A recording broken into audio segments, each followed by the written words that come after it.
স্বাস্থ্যমন্ত্রী আছে বাংলাদেশের, চিনেন ওনাকে? উনি ডক্টর মোহাম্মদ ইউনূসের ভাই ব্রাদার কোথায় আসছে? ডক্টর মোহাম্মদ ইউনূসের স্বজনপ্রীতির সবচেয়ে বড় এক্সাম্পল হচ্ছে স্বাস্থ্য উপদেষ্টা। সবসময় বলে আসছি, এই স্বাস্থ্য উপদেষ্টা এটার কোনো প্রয়োজন নাই। আপনারা দেখছেন ওনার কোন ধরনের অ্যাক্টিভিটি? উনি যে বেতনটা নেয়, এই বেতনটা হারাম হবে। উনি যে গাড়িটা চলে সরকারের টাকায়, এটা হচ্ছে জনগণের সাথে বেমানি।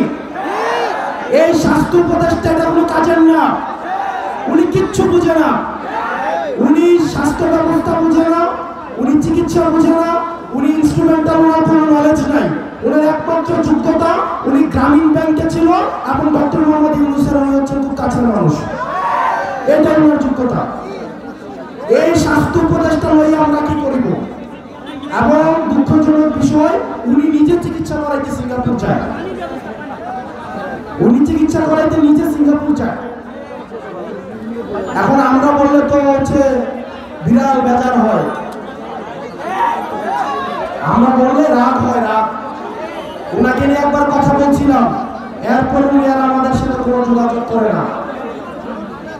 এই স্বাস্থ্য উপদেষ্টার অনীতি বিলম্বে এই জনগণের যে টাকা পয়সা উনি বেতন দিছে, সেগুলো রাষ্ট্রকার কোষাগারে জমা দিয়ে ওনার অনীতি বিলম্বে পদত্যাগ করা উচিত। সব মশার বিরুদ্ধে সুরক্ষা দিতে এলো বসুন্ধরা এক্সট্রিম অ্যারোসল, মশার বিরুদ্ধে এক্সট্রিম সুরক্ষা। প্রিয় চাঁদপুরবাসী, আমরা অভ্যুত্থানের পরে রাষ্ট্রটাকে ঢেলে সাজাইতে চাইছিলাম, কিন্তু দুঃখজনক বিষয়, আমাদের স্বাস্থ্য ব্যবস্থা আগের মতো, আমাদের আইন শৃঙ্খলা ব্যবস্থা আগের মতো। আপনি দেখবেন আমাদের দেশের সিভিলিয়ানরা কখনো হিরো হয় না, যার কারণে আমাদের এই যে মাহিরিন ম্যাডাম, যিনি এই মাইলস্টোন কলেজের 20 জন শিক্ষার্থীকে নিজে উনি উদ্ধার করেছেন, পরবর্তীতে উনি নিজের জীবন ওনার চলে গিয়েছে, উনি নিজে নিহত হয়েছেন।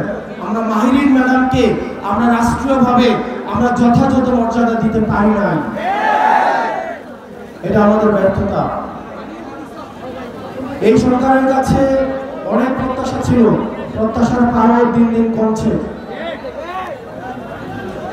দিন শেষে আপনাদের কাছে আহ্বান জানাবো, দলমত নির্বিশেষে আমাদেরকে ফেসিবাদের বিপক্ষে আমাদেরকে অবস্থান নিতে হবে। আপনারা গতকাল দেখছেন লাশের উপর দিয়ে এই আওয়ামী ফেসিবাদ আবার তারা হচ্ছে রাজনীতি করার চেষ্টা করেছে। আমরা ফেসিবাদ বিরোধী রাজনৈতিক দলগুলো সুকাহত, যারা বাংলাদেশকে ধারণ করে আমরা সুকাহত, কিন্তু আওয়ামী লীগ যদি ফেরার চেষ্টা করে তাহলে এই শক্তিতে পরিণত হয়ে এই আওয়ামী লীগের চ্যাপ্টারটা আমরা ক্লোজ করছি। ভবিষ্যতের উত্থানের যে কোনো সম্ভাবনাকে আমরা তো নাই করে দেব। প্রিয় চাঁদপুরবাসী, আপনারা সজাগ থাকতে হবে, ফেসিবাদ বিরোধী রাজনৈতিক দলগুলোকে ঐক্যবদ্ধ থাকতে হবে। আমরা একসাথে একটা সুন্দর বাংলাদেশ বিনির্মাণ করব, যে বাংলাদেশের রাস্তায় বেরোলে আপনাকে দুর্ঘটনার সম্ভাবনা থাকবে না।